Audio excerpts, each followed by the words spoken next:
to this, our January 3rd, 2017 edition of the Government News Brief. In the news, President David Granger announced his shift in government ministers. Flood-affected residents along the coast are advised to take precaution as intense rains are expected during the week, and the Foreign Affairs Ministry seeking to enhance bilateral cooperation. With these and other stories, I am Renetta LaFleur. Stay tuned. Thank you for staying with us. Now for the details. President David Granger today announced a shift in portfolios of 3 cabinet members, Dr. George Norton, Waldo Lawrence, and Amna Ali. President Granger explains. Changes are that Minister George Norton will go to social cohesion. Minister Waldo Lawrence will leave social protection and go to public health, and Minister Amna Ali will go to the Ministry of Social Protection. President Granger says some criticisms have been made about social cohesion, public health, and social protection. Therefore, the change will be good. During 2016, there was some criticisms, and I felt the criticism were detracting from the performance of the cabinet as a whole. And as a result, I thought it was prudent and timely to make the changes at the beginning of 2017. The president adds that it is his responsibility as head of government to continuously assess the ability of cabinet to fulfill its functions, and this is a normal activity. At the beginning of 2017, I found it necessary to look at the way the Ministry of Public Health, the Ministry of Social Protection, and the Ministry of Social Cohesion were performing. And I made some adjustments. It's not a reshuffle, I would call it a shift, to ensure that the government continues to deliver the quality of public service to the people of Guyana. The president says that these changes will not hinder the country in any way, but will move it forward. Residents in flood-affected areas along the coast are advised to take precaution as intense rains are expected for the remainder of the week. Tiffany Rodius has the details. Deputy Chief Hydromet Officer Garvin Cummings says coastal communities will be most affected by heavy rainfall predicted by the National Weather Watch Center for the next few days. From Region 2 to Region 6, the coast of Region 6, rainfall quantities are expected to be between 2 to 4 inches in a 24-hour period. These conditions are highly likely to bring flooding to flood-prone areas. Residents along the coast are being encouraged to take the necessary precautions against flooding. Springtide is expected to occur on Sunday. Cummings says the heavy rains are as a result of winter conditions in the north. What we're having is an upper level jet, which basically means we're having all of the moisture coming from the north, given that it's winter in the north. So there's lots of moisture combined with upper level winds that are generating the rainfalls that we're seeing right now. Meanwhile, the Ministry of Public Infrastructure has assured that all pumps are working. Sluices have been opened and water has begun to drain off the land following heavy rains over last evening. Public Infrastructure Minister David Patterson says his ministry is prepared for any eventualities. So we're preparing ourselves for any eventualities.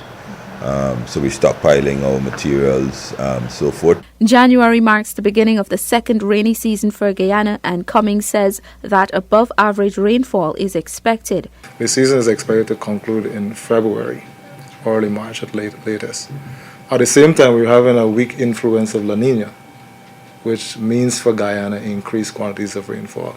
So we are expecting rainfall, periods of significant amounts of rainfall until the end of the season. Persons are being urged to visit the Hydromet's website to keep updated on weather conditions during the coming week and over the course of the rainy season.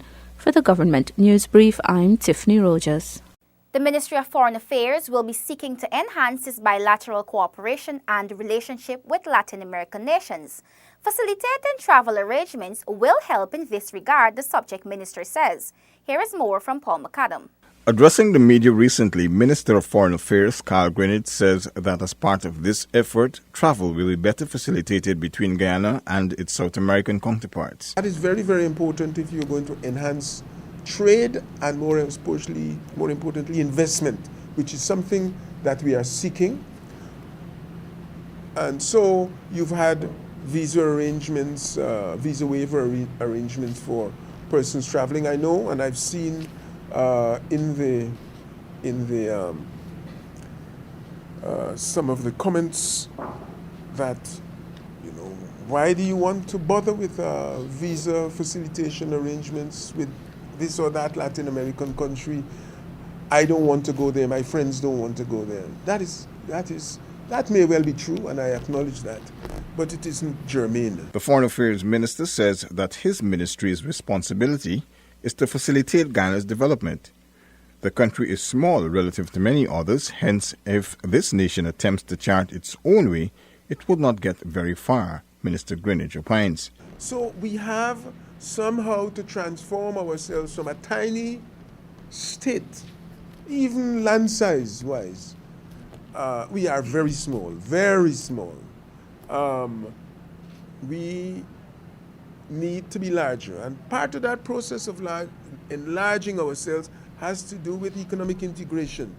We have at one stage done it in relation to CARICOM. That is a process that has not gone as far as we'd like to. Guyana wants to be at the center of that enlargement.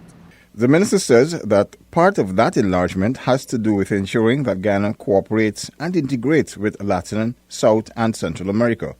The visa waivers and other travel arrangements, Minister Greenidge adds, are several factors needed to attract potential investors to this country. Those entrepreneurs and businessmen with experience and skills in the technological frontiers to look at Guyana by seeing it, not only on the TV, but being able to visit where necessary and making an assessment about our capacity to receive investors and their resources and to ensure that they get a fair return to their investment even as they undertake work in areas that are critical to our future development. Paul McAdam, Government News Brief. The Ministry of Education's Youth Department will move to broaden its training capacity and expand several other initiatives in 2017. Find out more from Neola Damon. In the 2017 national budget, the Youth Department was allocated $465.17 million to carry out its mandate. Director of Youth Melissa Carmichael says the Youth Department will be looking at building the capacity of young people by moving away from the regular training such as carpentry and welding. In keeping with the government's drive for a green agenda, Carmichael says the department will be providing training in tour guiding and project development, among other areas. The tour guiding, the project development training, those are for the first quarter. We have museum curator, disaster risk management training, events management, and hospitality training. Those is just to open our young people's mind to other things. We going beyond just cosmetology or regular carpentry, or icing or cake making. We want them to explore other areas because of where our country and because of where the government is taking development for Guyana. Additionally, the literacy and numeracy program will be continued. This is expected to be rolled out as early as next week. Officers right now should be or will be working on their mobilization. So they know the communities, they know the young people. We mobilize them and we get them at one of the youth-friendly spaces, and we roll out the literacy and numeracy program. The youth director says the mentorship program that will give students the necessary guidance needed in selecting careers is being streamlined. Carmichael says that the department has already secured 10 mentors and is optimistic that the program can be rolled out for the new school term. We have a number of mentors on board already, a number of persons who would have said they're interested in being a mentor. They're in different areas. They're in sports. There are persons in teaching. There are persons in medicine. There are persons who were past soldiers and policemen. According to the Director of Youth, the department's mandate is to serve young people and is urging them to come forward and access the services available. Neil Damon for the Government News Brief. The New Guyana Marketing Corporation GMC will continue to push for the creation of an enabling environment for the promotion of local non-traditional agricultural commodities. Find out how from Gabriela Patram. The GMC plans to establish New Guyana shops in all 10 administrative regions in collaboration with private proprietors of retail shops, petrol stations, shops, and hotels. The cooperation will also negotiate with officials at the ports of exits to have agro-processed products available for sale there. Minister of Agriculture Nobel Holder says that 14 new products were introduced in 2016. All of these will be at the new locations. In the area of fashion, beauty, and enhancement, there is currently a wide array of soaps, including ginger and aloe, lemongrass, coffee, turmeric, and honey fragrance. This facilitation in the area of product development will continue in 2017. Additionally, in 2017, a wide range of fresh fruits and vegetables in well-packaged convenient sizes will also be available.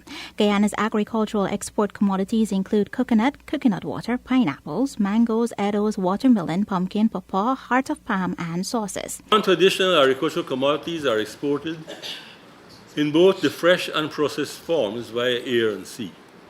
Guyana's major regional export destinations include Trinidad, Suriname, Antigua, and Barbados, while the main extra-regional destinations include the USA, Canada, and the Dominican Republic.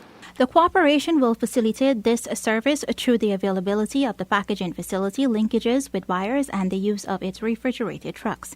In 2017, new models will be explored by the GMC to enhance export. The cooperation will also undertake a more proactive role in exportation. For the Government News Brief, I'm Gabriela Patram. Capacity building for the most vulnerable groups is being prioritized by the Ministry of Social Protection. Details in this Neil Williams report. Minister of Social Protection, Valda Lawrence, says the allocation of $10 million for her ministry's strategic planning in 2017 will greatly assist in formulating programs and strategies.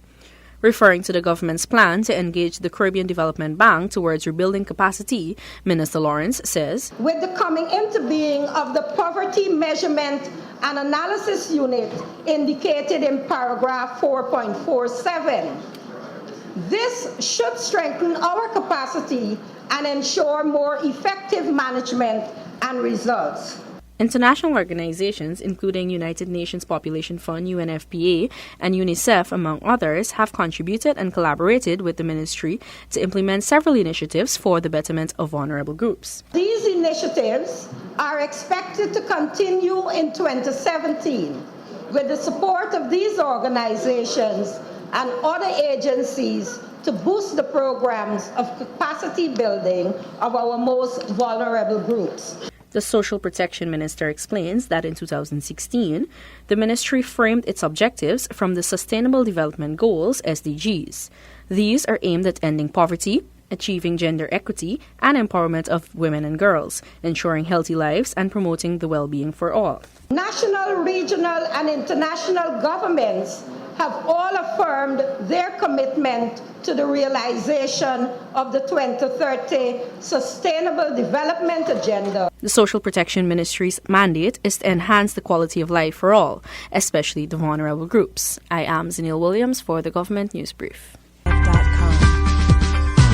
With that, we have come to the end of the Government News Brief for Tuesday, January 3rd, 2017. The Government News Brief, along with all other GINA programs, can be found on our website. We are also on Facebook and YouTube. On behalf of all of us here at GINA, thank you for watching.